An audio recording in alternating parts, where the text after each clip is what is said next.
네, 두 번째 시간 진행하겠습니다. 첫 번째 시간에 의해서 소비대차를 배우고 있는데요.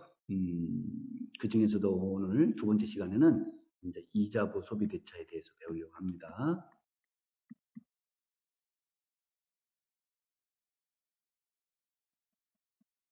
이자부 소비대차는 글자도 이자가 붙어 있는 뭐 그런 뜻이겠죠. 그리고 이자는 이자 약정이라는 별도의 약정을 해야 돼요.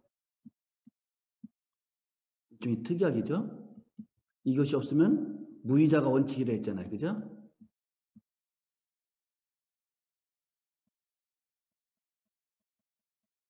원칙이라고 했잖아요.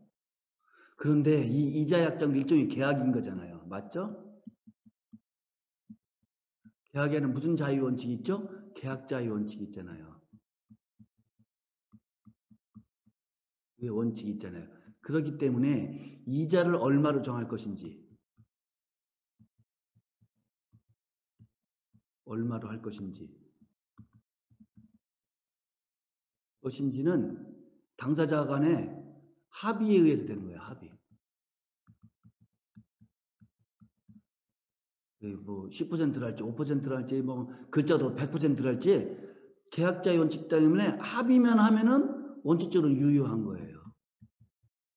무효가냐. 그러다 보니까 기본적으로 어떻게 돼요? 돈을 빌리는 사람을 대주라고 하는데 빌리는 사람을 차주라고 하고 사회 경제적으로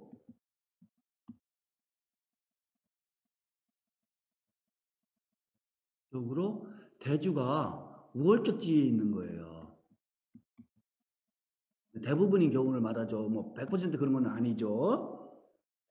그랬을 때 대주 입장에서는 급할 게 없는 것이고 돈을 필요로 한 사람은 정말 급한 거예요. 이거 가지고 아들 등록금을 내야 되고, 그죠? 그 다음에 또 예를 들어서 집을 장만해야 되고, 전세금을 마련해야 되고, 유학자금을 마련해야 되고, 뭐 이런 거잖아요. 그러다 보니까 차주 입장에서는 또 생활비를 댈 수도 있고요. 그죠? 그러다 보니까 굉장히 경제적으로 곤궁한 처지에 있을 가능성이 높은 거예요. 그러니까 대주가 원하는 대로 고율, 이자율을 합의하는 경우가 많이 있을 수 있어요. 그랬을 때 계약자의 원칙이란 이름 하에 너무나 고율의 이자 약정을 허용하게 되면은 사회적으로 큰 문제가 발생하잖아요. 그래서 고율의 이자를 받고 돈을 빌려주고 전문적으로 영업적으로 하는 사람을 고리 대금업자라고 하잖아요. 고리. 그때가 이 높을 글자 쓰는 거예요. 높을 글자. 이자할 때 이자. 고리 대금업자. 높은 이자를 받으면 꼭 돈을 빌려주는 사람을 업으로 하는 사람 이란 뜻이겠죠. 그래서 고리 대금업자들이 막 횡행하게 된 거예요. 저 옛날에 판사 시절에는요. 막 40%연 80%도 많고요. 100% 넘는 경우도 많이 있어요. 1년 지나면 원금의 2배가 되는 거예요. 이자가. 이런 경우도 많이 있을 수 있어요. 그래서 이건 도저히 안 되겠다. 이래가지고는 나라가 유지될 수가 없다. 사회가 안정을 취할 수 없고 돈을 필요한 서민들 어디 경제적 안정을 취할 수가 없다. 이자를 막 갚아서 원금 이상 더 갚았는데 아직도 원금이 남아있는 거야. 원금은 하도 뭐 변제가 안 된 경우가 있을 수 있는 거예요. 이자가 그렇게 높으니까 원금보다 나중에 원금보다 더 높아지는 거예요. 이자 액수가. 그래서 이렇게 돼가지고는 사회 경제적으로 안정을 꾀할 수 없다라고 해서 이걸 좀 제한해보자. 즉 계약자의 원칙을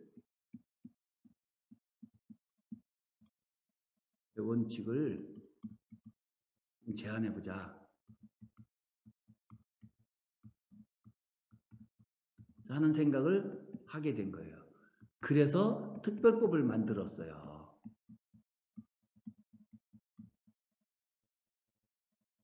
특별법 이름이 바로 이자 제한법이라는 법이에요.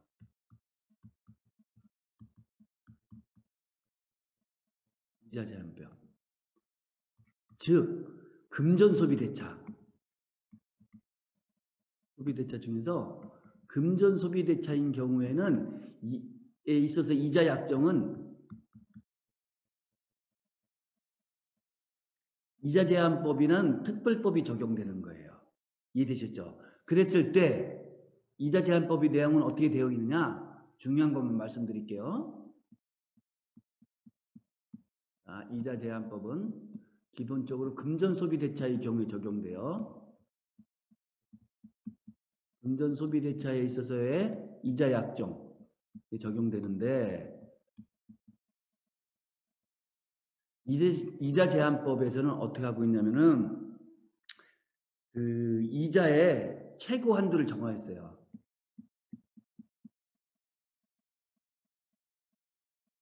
최고 한도를 정해 놓았어요.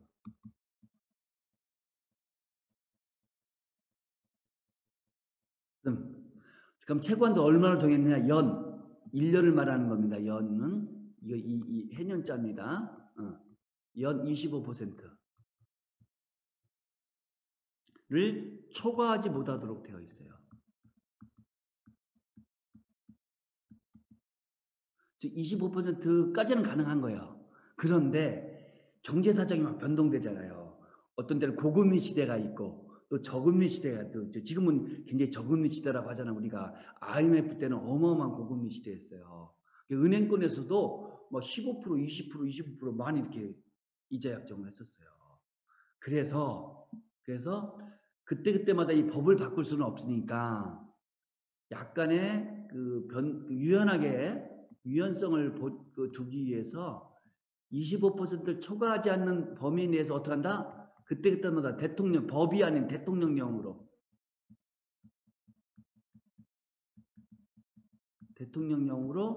경제 사정의 변동에 따라서 정할 수 있도록 되어 있어요.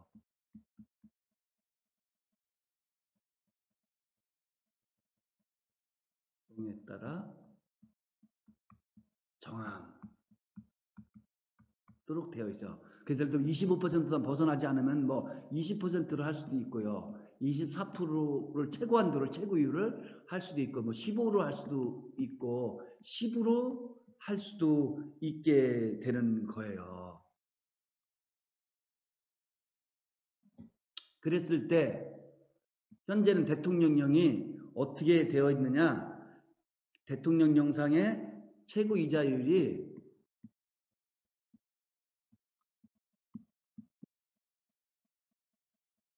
24%로 되어 있어요. 그래서 24% 이상을 받을 수가 없는 거예요. 그리고 이런 약정을 할 수가 없어요. 이상을.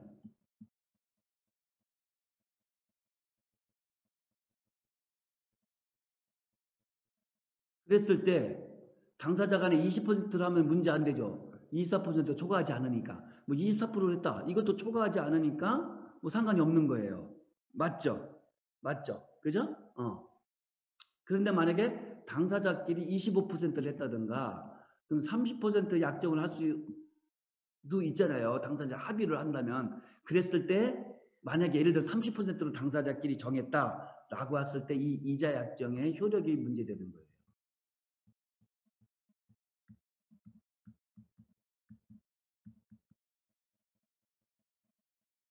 효력이 문제되는 거예요.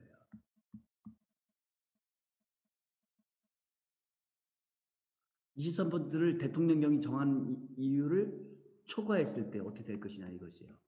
이랬을 때 우리 이자 제한법은 어떻게 규정하고 있냐면 제한이율, 최고 이자 제한 비율을 초과했을 때는 초과된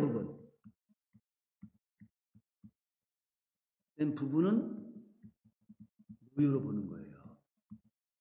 즉 30% 전부를 무효로 보는 것이 아니라 24%를 초과되는 부분은 무효니까 24%까지만 받으라고 되어 있는 거예요. 그래서 30%를 약정하더라도 24%까지만 이자를 지급하면 되는 거예요. 왜? 6%에 해당되는 부분은 무효가 되는 거예요.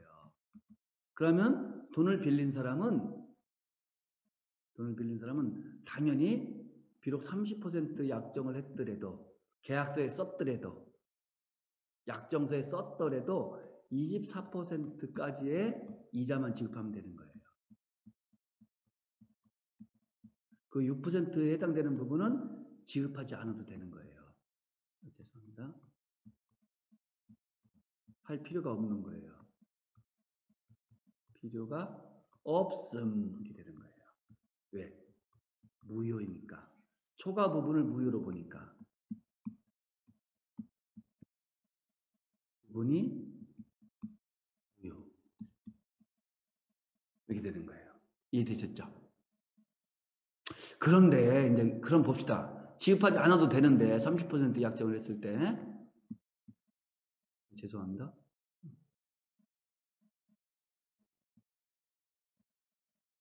잠시만요. 맞네요.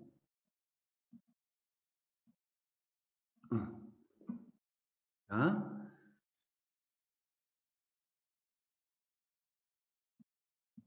40% 약정을 했을 때 24%만 주면 되는데 약정대로 순진하게 다 줬다. 다 줬어요.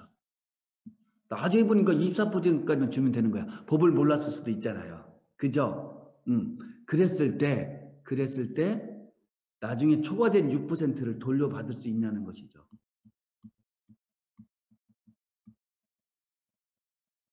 있을까? 하는 의문이 발생하는 거예요. 여러분은 어떻게 생각하세요? 돌려받을 수 있겠다고 생각해요? 아니면 자기가 그냥 임의로 준 거니까 강제한 것도 아니고 임의로 준 것이니까 돌려받을 수는 없다. 안 줄 수는 있어도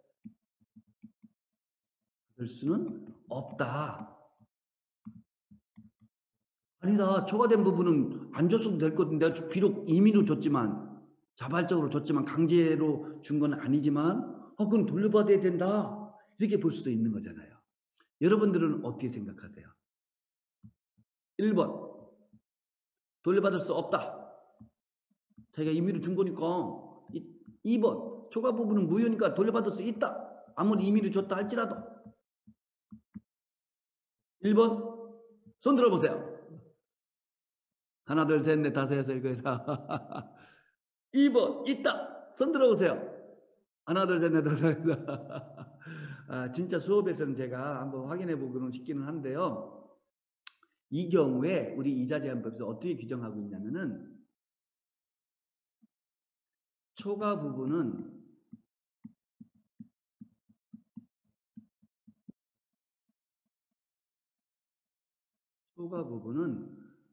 원칙적으로 원금으로 충당해요. 원금 못 받을 수도 아직 못 갚을 수도 있잖아요. 원금에 충당해요.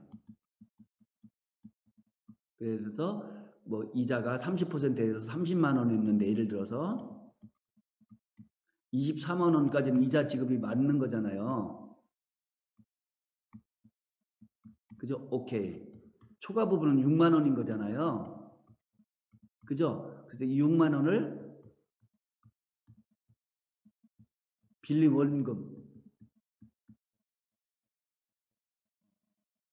원금에서 그러니까 100만 원이겠죠. 빌린 원금은 100만 원에서 이제 공제하는 거야. 그럼 나는 원금은 형식적으로는 안 갚았지만 나는 원금을 6만 원 갚은 것이 되는 거예요. 그러면 원금은 얼마 남은 거예요? 94만 원이 남은 거예요. 빼기 6만 원이니까. 이거로 94만 원만 갚게 되는 거예요. 그런데 이미 원금은 다 갚았을 수도 있잖아요. 그죠? 그랬을 때는 돌려받을 수 있게 된 거예요. 돌려받을 수 있다고, 돌려받는다고 우리 이자제한법에서 규정하고 있어요. 법에서 규정하고 있어요. 이해되셨죠? 자, 정리하겠습니다. 이자 약정은 금전 소비대차에서는 특약이 필요하다. 특약이다. 그죠? 이자 약정이었으면 이자 지급하지 않아도 된다. 맞죠? 이자 약정은 기본적으로 계약이기 때문에 이 계약에는 무슨 원칙이 적용된다? 계약 자유의 원칙이 적용된다. 그렇기 때문에 이율, 즉 이자의 비율, 이자를 얼마로 할 것인지를 당사자끼리 합의로 정할 수 있다.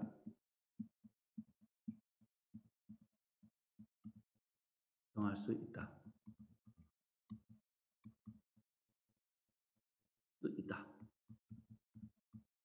그러다 보니까 경제적, 사회적 강자인 대주에 의해서 고율, 높은 이자, 고율의 소비 대차가 이루어지게 됐다.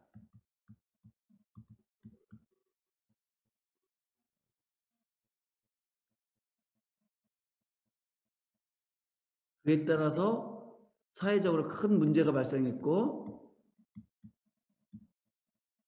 사주의 보호 필요성이 생겼다.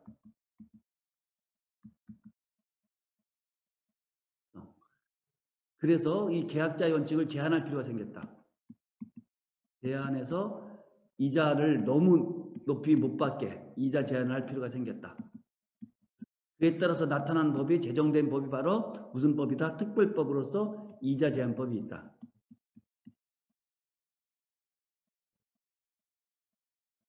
법이라는 특별법이 있다. 이 이자 제한법에서는 최고율을 정하고 있다.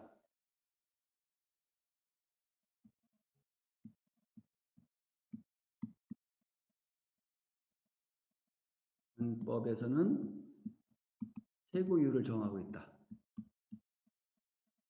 현재는 25%의 범위 내에서 초과하지 않는 범위 내에서 대통령령으로 정하도록 되어 있다.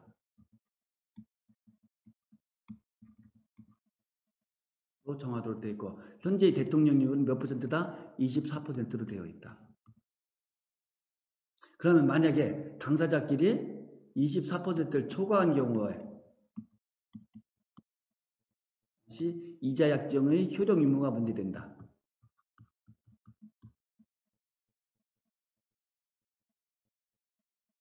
여부가 문제된다. 유효로 볼 수도 있고 무효로 볼 수도 있다. 우리 이자 제비를 무효로 보도록 규정하고 있다. 그랬을 때 무효의 범위는 어떻게 될 것이냐? 전부 무효로 볼 것이냐? 30%. 그래서 이자 약정 자체가 없었던 걸로 볼 것이냐? 아니면 초과 부분만 무효로 볼 것이냐?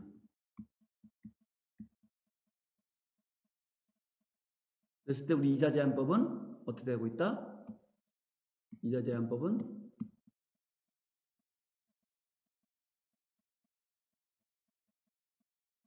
초과 부분을 무효로 본다.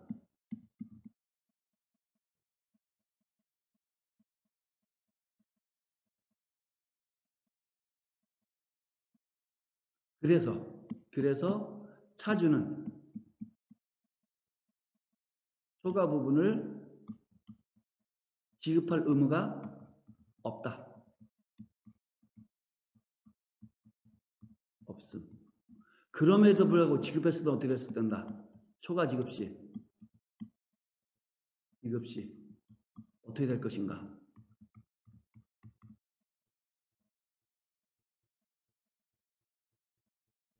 유효하다고 볼 것이냐? 임의로 지급할 것인가? 우리는 유효하다고 보지 않는다. 무효다. 그러니까 이걸 어떻게 볼 것이냐? 원칙적으로 원본이 살아있을 때는, 원본이 남아있을 때는 원금이라 하죠. 원금을 지급한 것으로 본다. 원금에 충당된 것으로 본다. 원본이 없어질 때 어떠냐? 돌려받을 수 있다. 줄 수 있다. 이렇게 하면 완벽한 정리가 되는 거예요. 이제 이해되셨죠? 그런데 아까 했잖아요. 제가 하나 더 이제 공부해야 될 것이 고리대금업자에 의한 횡포가 심하다고 했었잖아요. 업자에 의한. 이 사람들은 영업적으로 하는 거잖아요. 완전히. 피해자도 많이 있을 수 있잖아요. 그래서 이 사람들에 대해서는 대금업자죠. 대금업자를 이제 정식명칭 대부업이라고 하는데 대부업자들만을 규율하기 위한 규제하기 위한 또 다른 특별법이 있어요.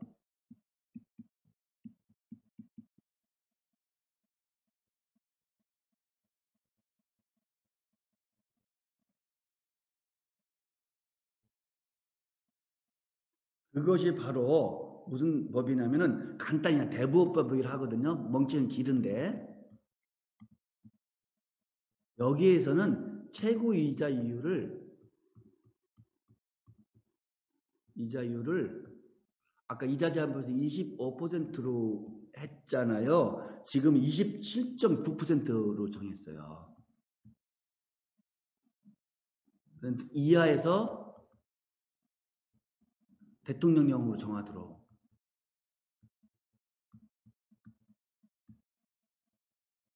현재는 24%라고 있어요. 100분의 24.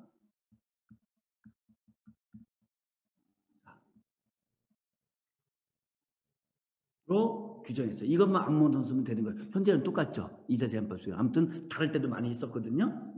그래서 대부업의 경우에는 실은 이자 제한법에 앞서서 이 대부업법이 더 특별법이기 때문에 우선적으로 적용된다. 적용된다. 이렇게 보시면 되는 거예요.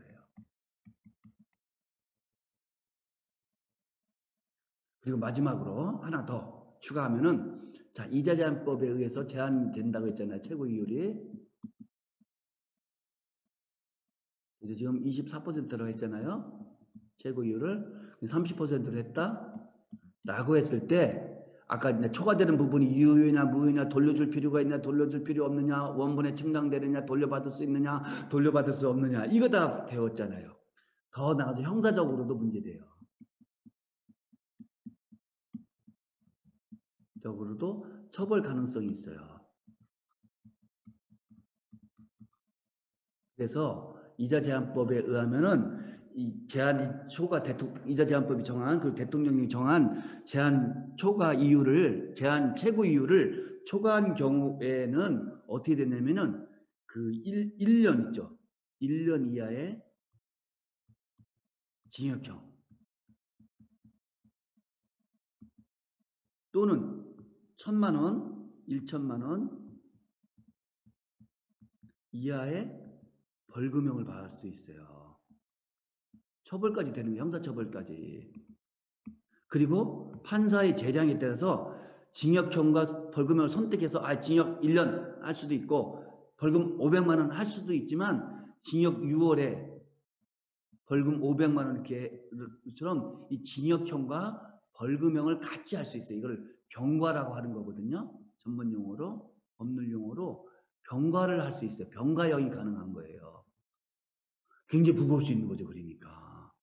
그죠? 그래서 이자 제한법을 초과한 경우에는 민사적으로 무효일 뿐만 아니라 형사적으로도 형사처벌이 대상이 된다. 처벌의 대상이 된다.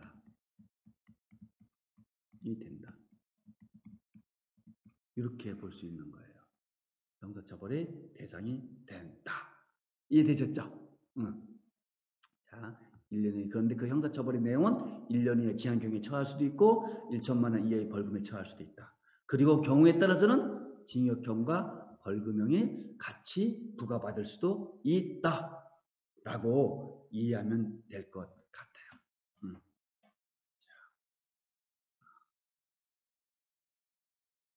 잠시만요. 그랬을 때 이제 소비대차 효력이 문제되는데 마지막으로 소비대차는 빌린 물건을 동종, 동진, 동량으로 반환하는 거잖아요. 그래서 빌린 사람의 이름에 의무의 가장 핵심은 뭐겠어요? 차주 의무는 반환이겠죠. 반환인데 이미 소비했으니까 없어졌으니까 그 물건 그대로 반환은 안 되겠죠. 그러니까 아까 설명했듯이 동종, 동질, 동량의 물건으로 반환하도록 되어 있는 것이죠. 그럼 대주의 의무는 무엇일까? 빌려주기로 한 거니까 금전 기타 대체물에 소유권을 이전해 줘야 되는 거잖아요. 그죠? 그래서 빌려주는 거잖아요. 그래서 소유권을 이전해 주고 그에 따라서 이용하게 해줘야 되잖아요. 누구로 하여금? 차주로 하여금 이용하게 하여줄 의무가 있는 거예요. 의무 존재.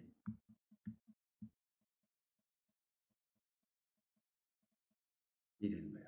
이해되셨죠? 이래서 소비대차를 배우게 되는 거예요. 10분 쉬었다가 세 번째 시간에는 소비대차는 아니지만 소비대차하고 유사하게 취급되는 것이 있어요. 그것이 바로 준소비대차라는 것이 있어요. 다음 시간에는 이 준소비대차에서 배우면 여러분들은 소비대차에 대해서 이번 주에 완전하게 마스터할 수 있게 되는 거예요. 자, 아까 소비대차가 무엇인지, 소비대차와 같은 다른 대차형 계약인 임대차, 사용대차의 차이점은 무엇인지에 대해서 우리가 배웠고요. 소비대차는 이자 약정이 있을 수도 있고 없을 수도 있다. 유상이고 무상일 수, 편무고 쌍무일 수도 있다. 그걸 배웠고, 그 다음에 이자부 소비대차의 이자 약정의 제한, 초과됐을 때의 민사장이 법률은 어떻게 될 것인지, 형사처벌 가능성은 어떻게 되는 것인지, 그리고 어부랑 대부업자들 같은 경우에는 또 어떻게 될 것인지에 대해서 배웠고, 이제 10분 뒤에 잠시 쉬었다가 세 번째 시간에는 이 준소비대차에 대해서 중점적으로 공부를 하겠습니다. 수고 많으셨습니다. 고맙습니다.